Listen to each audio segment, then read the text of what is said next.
देखो हमने previous class में वेक्टर एडिशन की कुछ प्रॉपर्टियां पढ़ी थी।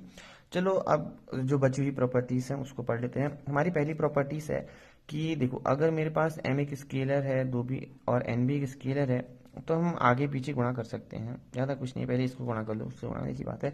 देखो ज़्यादातर किताबों में ऐसे वेक्टर को डिनोट करते हैं या ऐसे करते हैं, मैं ऐसे कर रहा हूँ, एक ही बात है। देखो और जहाँ पर मैंने कहा कि अगर m और n क्या है, स्केलर हैं, ठीक हो गया। दूसरी प्रॉपर्टी है अगर m और a के बीच में कि ये दोनों का योग अगर गुणा अगर जीरो हो जाए, तो इस केस में हम कह सकते हैं कि इधर m में एक जीरो स्केलर है या फिर और a जो वेक्टर हमारे पास वो जीरो है, ठीक हो गया। दूसरा कहता है कि अगर m into A multiply zero है, जहां पर जीरो होगा अगर a वेक्टर क्या हो जाएगा, जीरो वेक्टर हो जाएगा। अगर m और a बराबर जीरो है, इसका मतलब m भी क्या हो जाएगा, जीरो। इस चीज को ऐसे समझो कि अगर इसका मतलब ये है कि m के स्केलर के साथ अगर जीरो को जोड़ लो, जीरो वेक्टर को, तो जीरो होगा, और किसी वेक्टर को जीरो के साथ मल्टीप्लाई कर दो तो जीरो होगा। इसका मतलब ये, ज्यादा कुछ नहीं है।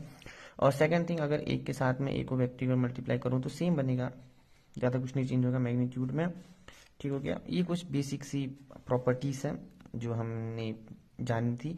अब हम अगली वीडियो में क्वेश्चन करेंगे, जितना हो सके हम समझने की कोशिश करेंगे वेक्टर एडिशन को, ताकि हमारा कॉन्सेप्ट अच्छा हो, जब हम आगे पढ़ेंगे तो हमारे एक भी गलती नहीं हो। मिलते हैं आपको अगली वीडियो, तक के लिए बाय।